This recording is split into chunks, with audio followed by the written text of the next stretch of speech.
Bonjour les yogis, c'est Valentine et bienvenue au 30e jour de notre défi des 30 jours de yoga. Aujourd'hui, on parle du mini-jeûne. Le mini-jeûne, c'est une pratique que l'on propose en yoga, comme le jeûne complet, mais comme on fait ce défi des 30 jours pour commencer notre pratique pas à pas, n'est-ce pas? Eh bien, je vous parle du mini-jeûne. Le mini-jeûne, on peut le pratiquer par exemple une demi-journée par semaine ou plusieurs demi-journées par semaine. Et ça consiste à jeûner suffisamment longtemps, on dit par exemple entre 13 et 16 heures, pour que l'organisme puisse bénéficier des principes du jeûne et se nettoyer de lui-même. Vous savez qu'il a été prouvé scientifiquement maintenant que le jeûne est extrêmement bénéfique pour la santé, évidemment quand il est fait correctement, quand il est encadré. Donc je ne vous conseille pas du tout d'aller vous lancer dans un jeûne d'une semaine ou de plusieurs semaines tout de suite là maintenant sans avoir pratiqué régulièrement le mini-jeûne dans votre quotidien et sans être encadré aussi. Donc cela dit, le mini-jeûne c'est quelque chose qu'on peut faire soi-même tranquillement à la maison au quotidien. Et puis, c'est une pratique qui permet de suivre son intuition et qui permet de sortir des schémas imposés, des 3 repas par jour, le petit déjeuner, c'est le repas du roi. Tout ça, j'ai envie de dire, ce n'est que mon avis, mais c'est un peu du grand n'importe quoi parce qu'on ne peut pas mettre les gens dans des cases et dans des normes en fait. Comme je disais dans la vidéo sur l'Ayurveda avec les constitutions Vata Pitta Kapha, eh bien, on a tous des manières de fonctionner, des manières de faire qui nous sont propres. Et c'est à nous de nous responsabiliser dans notre vie et de les trouver. Ce n'est pas parce que ça convient à notre voisin que ça nous convient à nous. Donc il y a des personnes qui aimeront prendre un petit déjeuner, d'autres qui n'aimeront pas prendre de petit déjeuner, à qui ça ne conviendra pas, d'autres qui adoreront prendre un bon repas le soir, d'autres moins. Bon. Ceci dit, il y a quand même des petites généralités qui sont proposées par l'Ayurveda et le yoga et que l'on peut déjà mettre en pratique pour aider au mini-jeûne. Première chose, ne pas se forcer à finir son assiette. On a été souvent éduqués comme ça, les gens de ma génération et des générations précédentes, à devoir finir son assiette. Ben non, on ne termine pas son assiette. Dès qu'on n'a plus faim, on arrête de manger, puis on garde le reste pour le repas suivant, pour le lendemain. Alors même si en Ayurveda, il est préconisé de ne pas manger les restes, moi je me refuse à jeter toute nourriture, donc je garde tous les restes, ça me fait des petits repas. Ce sont peut-être des repas qui sont moins savoureux énergétiquement que les autres. Quoique, au fur et à mesure, j'ai la sensation vraiment que la saveur d'un repas et l'énergie qu'il nous apporte, c'est surtout l'intention qu'on met dedans. Et ça, je vous invite aussi à aller écouter Nasrin Reza. Elle dit vraiment que si on mange des brocolis en pensant que c'est mauvais pour notre santé, ça va être mauvais pour notre santé. Et si on mange des brocolis en pensant que c'est bon pour notre santé, ça va être bon pour notre santé. Et j'en viens de plus en plus vraiment à adopter ce genre de pensée. Donc déjà, ne pas se forcer à finir son assiette, moins charger les assiettes. Ce qui est préconisé en Ayurveda, c'est un repas, c'est la taille de notre estomac, et donc si on met les mains comme ça, voilà, ça fait un bol. Donc moi j'aime bien servir des repas dans des petits bols, enfin dans des bols normaux quoi, ou des petites assiettes. Mais les grandes assiettes, généralement, elles sont trop grandes. Alors évidemment, quand je suis invitée à manger à droite à gauche, ou surtout quand je vais chez ma maman par exemple, je sais pas, il y a le principe de la mère nourricière qui est là et on a des énormes assiettes et je vais tout manger quoi, je vais me régaler. Encore une fois, c'est pas des principes auxquels il ne faut pas déroger. C'est juste des petites habitudes de vie quotidienne et plus ces habitudes-là sont installées, plus ces habitudes vertueuses sont installées, plus après même on peut faire des écarts en fait. Manger une tablette de chocolat, manger un gros plat d'ossobuco chez sa maman si on veut. Voilà, donc en règle générale, cette quantité-là. Manger doucement, vous le savez, manger doucement et beaucoup mâcher parce qu'on ne mâche pas assez. Il faudrait qu'on mâche entre 15 et 20 fois avant d'avaler la bouchée. Ça, c'est sûr qu'on est nombreux à ne pas le faire.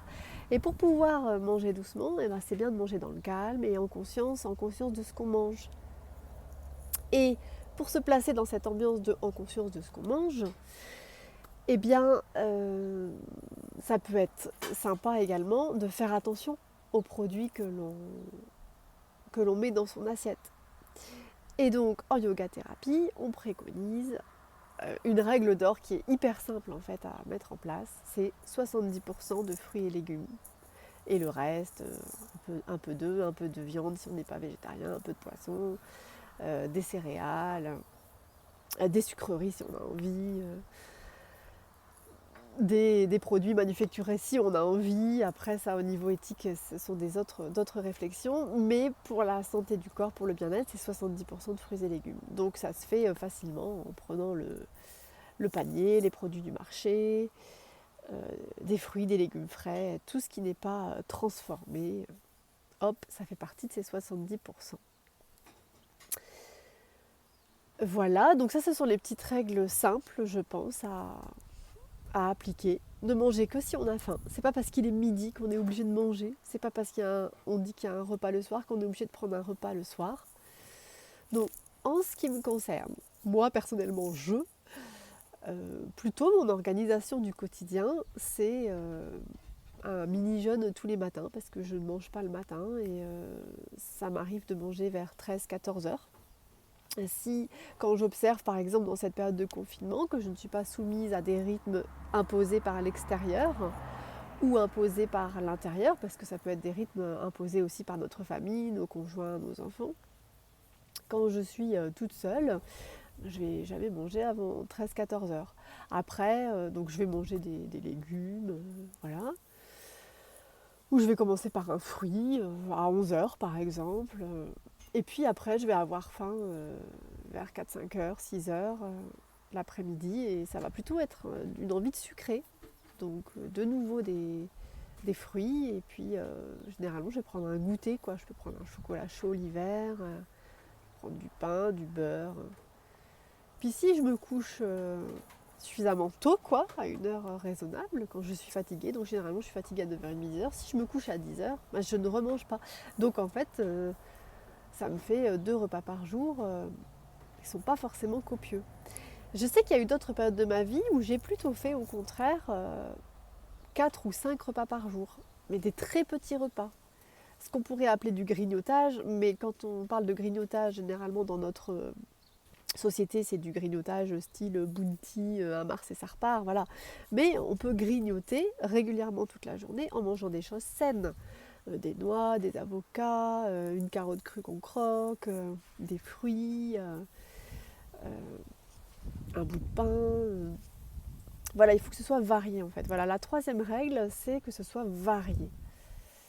Et du coup, j'ai un peu dévié par rapport au mini-jeûne, mais si vous voulez en fait votre mini-jeûne, vous l'intégrez où vous voulez dans votre journée. Donc ça peut être comme moi à la suite de la nuit, ou ça peut être à la suite du goûter par exemple, ou à la suite d'un repas que vous auriez pris à midi, 14 heures. Vous pouvez aussi décider de vous coucher tôt et puis de ne pas manger après ça. J'ai lu aussi quelque part qu'il était bon d'éviter de manger après 18-19 heures, justement pour laisser au corps le temps de digérer, parce que le corps, la digestion nécessite vraiment beaucoup d'énergie pour le corps. C'est pour ça que quand on est malade, on n'a pas envie de manger, parce que le corps a besoin de toute son énergie pour soigner la maladie.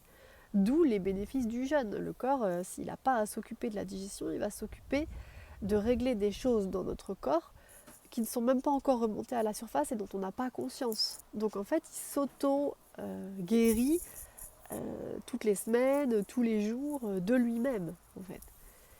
Et moi, par expérience, enfin,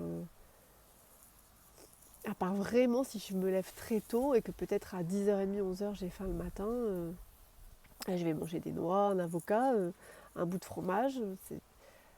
Mais vraiment, par exemple, si je mange à 7 ou 8 heures, je peux pas, j'ai mal au ventre. Enfin, vous voyez, en fait, chacun est à l'écoute des sensations de son propre corps. pour intégrer peut-être cette idée du mini-jeûne dans sa routine hebdomadaire ou dans sa routine quotidienne. Voilà les yogis, un petit peu de plein d'idées en vrac comme ça, mais le principe c'était le mini-jeûne. Donc je vous propose comme dernier exercice de notre défi des 30 jours d'essayer d'intégrer dans votre journée, pas forcément aujourd'hui, mais un autre jour, peut-être y penser, un mini-jeûne. Si j'ai l'habitude de prendre un café à tel moment de la journée, je peux me poser la question, je peux juste ouvrir la question et dire est-ce qu'en fait j'en ai vraiment envie? Ou est-ce que c'est une habitude qui a été créée par moi et par mon corps? Donc on a vu à la yoga thérapie qu'une habitude ça se prenait en 3 fois. Si je mange par exemple un éclair au café à 14 heures tel jour, le lendemain mon corps va sécréter des produits pour que j'ai envie de cet éclair au café, il va se préparer à recevoir ce sucre-là par exemple. Et donc si j'en reprends un deuxième ce deuxième jour, le lendemain, cette envie va être encore plus forte. Et donc si le troisième jour, je reprends mon éclair au café, là j'ai mis en place l'habitude de l'éclair au café à 14 heures tous les jours. Donc le quatrième jour, si je ne veux pas prendre d'éclair au café parce que je considère que c'est pas juste pour moi, que ça me fait pas me sentir bien, etc., bah, ça va être très difficile d'enlever cette habitude. Le plus difficile, c'est de créer les habitudes ou de les enlever.